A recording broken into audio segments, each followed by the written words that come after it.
Monsieur Bouilatiten Boualem, bonjour. Alors, vous êtes le représentant en Algérie de la société turque Yilmaz, qui est spécialisée dans la fabrication de stations de concassage et de centrales à béton. C'est bien cela? C'est ça, oui. Donc voilà, je vous laisse vous introduire et d'abord merci pour avoir accordé cette interview à Je vous Algérie remercie. Invest. C'est moi. Merci bien. Voilà, on est représentant de la société Yilmaz. Makina est une société turque. Nous produisons des centrales à béton en collaboration avec une société italienne qui s'appelle IME et la fabrication de stations de concassage.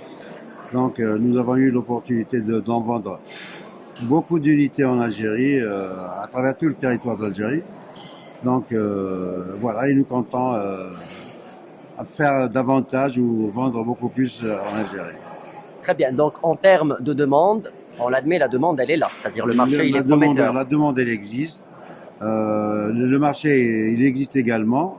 Et donc, il y a beaucoup d'opportunités de toute façon dans ce domaine-là. Voilà, il y a des opportunités à saisir. Donc le profil de C'est vos le- principaux clients sont c'est des promoteurs. On peut trouver des promoteurs. On peut trouver des fabricants d'agrégats pour les routes, pour les habitations, tout ce qui est gravier, quoi. C'est la production de gravier. C'est la fabrication de gravier. Voilà. Mais il y a un marché important en Algérie dans ce domaine-là. Voilà. très bien. Donc, on ne cesse de parler de diversification et de consolidation du tissu économique algérien. Selon vous, étant dans le domaine, voyez-vous ces machines-là produites en Algérie dans un futur proche, dans un futur lointain?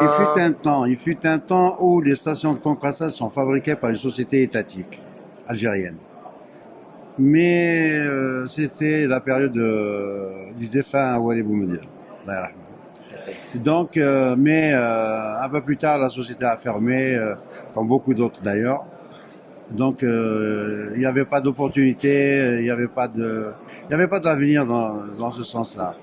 Il a fallu attendre des sociétés d'abord. Au départ, c'était des sociétés européennes, particulièrement italiennes, allemandes, beaucoup plus français également. Mais depuis 1997, il y a eu apparition de la Turquie. La Turquie, depuis ce temps, a fait un bon chemin. Vraiment, elle a investi beaucoup. La Turquie a beaucoup investi dans l'Algérie.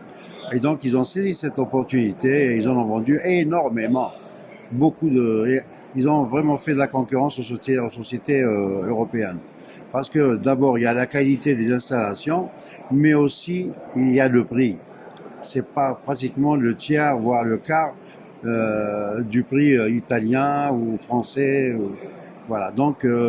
Les agents en ont profité, bien sûr, vu la qualité, vu la qualité du matériel et vu le prix également. Tout le monde a trouvé son chemin, quoi, a trouvé son compte, quoi. Justement, lors de sa visite d'État en Turquie il y a quelques jours, le président de la République a lancé encore un autre appel aux investisseurs turcs pour justement investir plus en Algérie. Absolument. Comme vous savez, déjà les Turcs, ils sont là.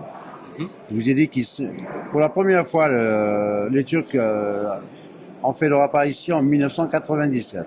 C'est la première fois qu'ils ont fait en Algérie, c'était en 1997 ou 98, je ne me rappelle pas très bien, mais c'était 97, je crois. Ils ont fait la première fois en Algérie, et c'est à partir de là qu'ils ont vraiment investi le terrain. Aujourd'hui, comme vous le savez, il y a pratiquement 1300 sociétés turques qui travaillent en Algérie, qui sont installées en Algérie. Et donc, à partir de la visite du président de la République algérienne en Turquie, il y a 2-3 jours, d'après ce qu'on a entendu, il va y avoir du boulot. Ils vont investir. Et les Turcs, ils sont... L'avantage qu'il y a entre les Turcs et les Européens, c'est quoi? Les Italiens, ils peuvent toujours vous donner quelque chose, mais ils vous donnent jamais les 100% de la technologie, par exemple. Ils vous donnent les 70 ou les 80%, mais ils gardent pour eux le 20%. Mais avec les Turcs, quand vous dites, ils donnent tout. C'est-à-dire, ils vous donnent le matériel, ils vous donnent la technologie, ils vous donnent les notes, tout. Ils gardent rien pour eux. C'est ça l'avantage et les Algériens, ils ont tout intérêt à travailler avec les Turcs. Ils ont tout intérêt à travailler avec les Turcs. Beaucoup plus avec la Turquie. Parce qu'avec la Turquie, il y a beaucoup d'avantages. Il n'y a que des avantages de toute façon. Et Dans vous, tous les domaines en plus. et vous parlez par expérience, étant vous-même. Absolument, absolument. Ça fait peut-être 40 ans que je travaille dans ce genre de Très domaine. bien. Très bien. Donc, Voilà. pour finir, un mot en votre qualité de connaisseur du domaine à l'attention de ces Moi, investisseurs potentiels. le dernier mot, il faut que l'État ouvre les portes, vraiment. Il faut laisser les gens travailler. Il faut pas créer de blocage. Il faut laisser, lâcher l'Algérien, lâchez-le. Il peut faire tout. Il peut faire tout, pas uniquement dans les stations de concassage. Il peut investir dans tous les domaines. Dans le domaine de la technologie, dans le domaine des matériaux. L'Algérien, il faut le lâcher. Assez, c'est fini. Il faut arrêter le blocage. Il faut arrêter. Je peux vous citer des exemples où il y a de la magouille, franchement, carrément, lors d'établissements de cahiers des charges, par exemple. Juste un petit exemple. Dans le cahier des charges, vous trouvez par exemple les conditions pour que les sociétés participent à un projet donné. Dans les cahiers des charges, on limite les sociétés. Il faut que la société soit existante en Algérie. Il faut qu'elle ait déjà investi en Algérie. Il faut. Mais vous prenez un exemple d'une société américaine qui n'a jamais investi. La première plus grande société américaine, par exemple, qui n'a pas investi en Algérie. Donc de facto, elle ne peut pas participer. On vous dit non, il faut que ça soit comme ci, comme ça, comme ci, comme ça.